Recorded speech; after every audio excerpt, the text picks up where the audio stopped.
सलाम नमस्ते सत श्री अकाल, मैं हूं रजा और आप देख रहे हैं रजाग्राफी की यूक्रेन रशिया वॉर अपडेट।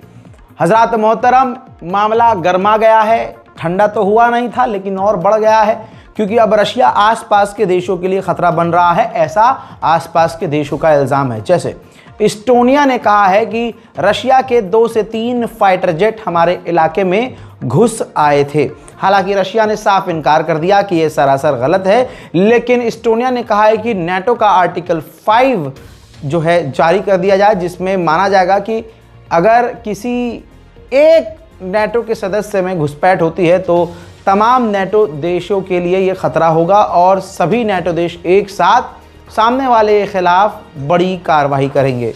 ऐसे ही पोलैंड ने इल्ज़ाम लगाया।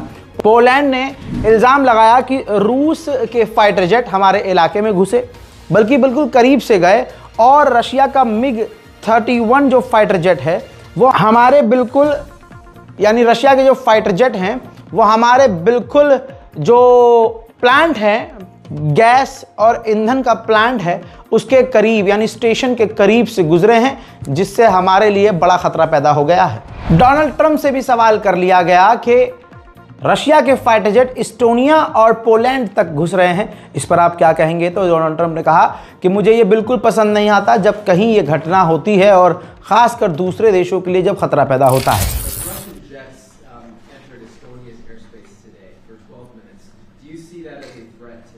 Well, I'm going to have to look at it. They're going to be briefing me in a short while, so I'll let you know about it tonight or tomorrow. What's your take in general? Well, I don't love it. I don't love it when that happens. It could be big trouble, but I'll let you know later. They're going to brief me in about an hour. Vladimir Putin ने खुद ये जानकारी दी है कि 7 लाख रूसी फौजी front line पर लड़ रहे हैं। उधर दोस्तों बहुत कम देश हैं जो रशिया का साथ दे रहे हैं, लेकिन हंगरी टॉप पर है। हंगरी पूरी तरह से यूक्रेन रूस वॉर में रूस के साथ खड़ा है। तो यूरोपीय यूनियन ने फैसला किया है कि 550 मिलियन यूरोज हंगरी के जो है फ्रीज कर लिए जाएंगे। यूक्रेन अपनी जंग बहुत पावरफुल तरीके से लड़ रहा है। तस्वीर में आप देख रहे हैं यूक्रेन का F-16 फाइटर जेट रूस के ड्रोन्स को मिसाइल से मार गिरा रहा है। पूरी ताकत से रशिया के ऊपर भारी अब तक पड़ता हुआ नजर आया है यूक्रेन। इसी के साथ यूरोपीय यूनियन ने 19वां पैकेज रशिया पर बैन का, पैकेजेस होते हैं, जैसे कि एक पहला पैकेज हम लगा रहे हैं बैन का, तो उस पैकेज में उसके इलेक्ट्रॉनिक पर, उसके सोशल मीडिया पर, वहाँ की वेबसाइट्स पर, वहाँ के टीवी चैनल्स पर, पहले पैकेज में ये, ऐसे दूसरे पैकेज में वहाँ के प्रोडक्शंस, वहाँ के प्रोडक्ट्स, वहाँ के फूड आइटम्स, कुछ भी।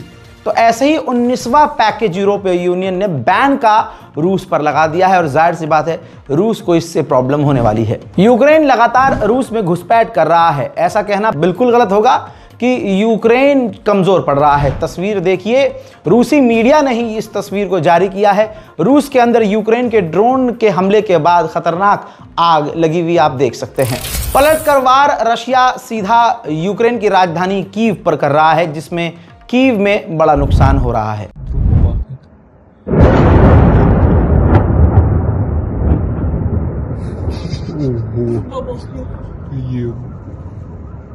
Потекало в рот. Ого, ты бы, ёб твою мать! Офигеть, сейчас буду звонить. Это прям мощно надо. Офигеть, оно осколки падают. ब्रिटेन में डोनाल्ड ट्रंप ने रूस पर टिप्पणी करते हुए कहा कि हमें व्लादिमीर पुतिन ने निराश किया है, और इस जंग में जितने यूक्रेन के मारे जा रहे हैं उससे ज्यादा रूस के सैनिक मारे जा रहे हैं, और रूस अपने लोग भी भारी मात्रा में खो रहा है। The U.S. has done 7 of them. The one that I thought would be easiest would be because of my relationship with President Putin, but he's let me down. He's really let me down. Who's going to be Russia and Ukraine?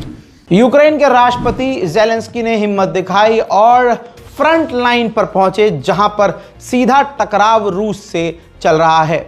Border पर यूक्रेनी सैनिकों और कमांडरों से Ukraine के राष्ट्रपति Zelensky ने मुलाकात की और उनकी हिम्मत बढ़ाने का काम किया। वहीं ब्रिटेन ने 3 लोगों को गिरफ्तार किया है जो रूस के लिए जासूसी का काम कर रहे थे। आप सोच नहीं सकते कि यूक्रेन रूस को सच में पानी पिला रहा है। आप जरा इस तस्वीर को देखिए और समझिए, ये रूस के 1300 किलोमीटर अंदर की इमारत है। यूक्रेन ने अपना ड्रोन भेजा 1300 किलोमीटर रूस के अंदर, जहां उसने तबाही मचाई, और वही तस्वीर आप देख रहे हैं। रूस और यूक्रेन की जंग के बाद रशिया से आसपास के देश खौफ खाने लगे हैं। हालात यह है कि लिथुआनिया जैसे देश, बल्कि मैं सीधा तस्वीर दिखाना चाहूंगा, लिथुआनिया 10 साल तक के बच्चों को, जी हां 10 साल के जो बच्चे हैं उनको भी ड्रोन चलाना और ड्रोन ऑपरेट करना, उड़ाना सिखा रहा है। एक तरह से ये जंग की तैयारी है। हद तब हो गई जब रूस के एंकर्स लाइव टीवी पर बैठकर फ्रांस को न्यूक्लियर धमकी दे रहे हैं और कह रहे हैं कि हम अपने न्यूक्लियर से फ्रांस को मिटा देंगे। А я правильно понимаю, что Макрон хочет войти в историю Франции как последний президент? Правда, история Франции будет некому писать в случае ядерной войны? Но вот дело все в том, что вот подобными шагами, они все приближают и приближают тот момент, когда либо по территории Украины, либо по территории Польши, где будут дислоцироваться все эти силы, будет нанесен ядерный удар, для начала тактическим ядерным оружием. И в этой связи вот хотелось бы задать вопрос и политическим деятелям, и военным. Вы приближаете этот момент. А что касается заявлений Келлога, типа «не посмеют», еще как посмеем. Опомниться не успеешь. Опомниться не успеешь, как посмеем. Потому что все это отрабатывается на всех реальных тренировках, ну просто до автоматизма. यूरोपीय यूनियन ने कहा है कि 170 बिलियन यूरोस की प्रॉपर्टीज रूस की, जो पूरे यूरोप में हमने सीज की है, उसका पैसा 170 बिलियन यूरोज हम यूक्रेन को दे देंगे। उधर एक बार फिर से परमाणु की हूल देने की नियत से रूस ने हवा में अपने परमाणु बॉम्बर को उड़ाकर सिर्फ यूक्रेन को नहीं, आसपास के कई यूरोपियन देशों को डराने की कोशिश की है। टक्कर तो कांटे की है। रूस की एक मिसाइल जब यूक्रेन में जाकर दिन दहाड़े टकराती है तो मंजर क्या है, देखिए।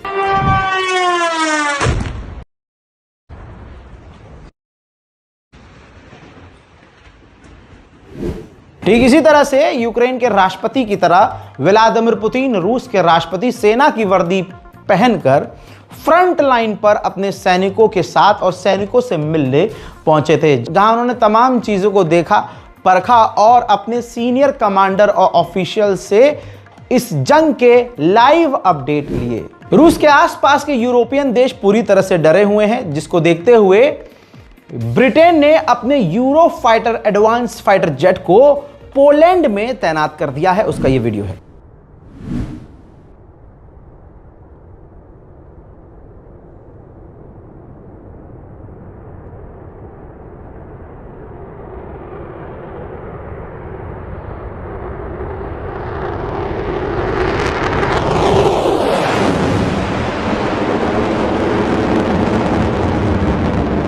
लगभग कई देश पोलैंड के अंदर पोलैंड के समर्थन में रूस के खिलाफ इकट्ठा हो रहे हैं। फ्रांस की भी हरकत आपके सामने है। फ्रांस का राफेल फाइटर जेट भी पोलैंड के अंदर पोलैंड के समर्थन में रूस के खिलाफ तैनात कर दिया गया है। रूस के लिए यूक्रेन के नए नए हथियार ज्यादा बड़े सरदर्द हैं।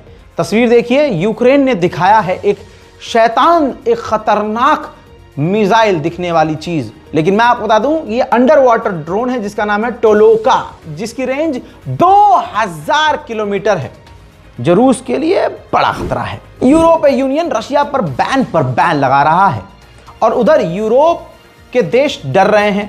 नेटो कह रहा है कि रूस का प्लान हम पर हमला करने का है, जिसके बाद माहौल में गर्मी देखने के बाद रूस के विदेश मंत्री सरगेई लावरोव को सामने आना पड़ा और सफाई देनी पड़ी कि नेटो पर हमला करने का कोई प्लान रूस का नहीं है। उधर यूक्रेन के हालात इतने भी अच्छे नहीं हैं कि हम ये कह दें कि यूक्रेन जीत रहा है। जरा इस तस्वीर को देखिए, यूक्रेन के ऑफिशियल्स यूक्रेन के आम लोगों को टांगों से पकड़कर टांग कर ले जा रहे हैं जबरदस्ती यूक्रेन की सेना में शामिल करने के लिए। यूक्रेन की पूरी अकड़ अभी भी नजर आ रही है। यूक्रेन ने साफ कहा है कि हम जंग रोकने की बात नहीं कर रहे हैं, हम बात कर रहे हैं ह्यूमैनिटेरियन ग्राउंड पर कि इस जंग में मानवता को तार-तार ना किया जाए। At the moment, we continue the humanitarian part where we release and exchange prisoners of war. On the other side, as you know, the European leaders, along with the President Zelensky, visited Washington, and there was agreement that the trilateral and bilateral meetings will be done. हज़रात मोहतरम, Ukraine और रूस की जंग अभी कहां तक जाएगी किसी को नहीं पता, लेकिन लंबे समय के बाद हमारी कोशिश है कि आपको यूक्रेन और रूस की जानकारी भी दी जाए जो हमने दी। अगर यूक्रेन और रूस की जानकारी भी आपको डेली बेसिस पर चाहिए तो नीचे कमेंट कीजिए। हमारे चैनल रज़ाग्राफी अनस्क्रिप्टेड को सब्सक्राइब कीजिए। मैं हूं रज़ा और आप देख रहे थे रज़ाग्राफी अनस्क्रिप्टेड। जय हिंद।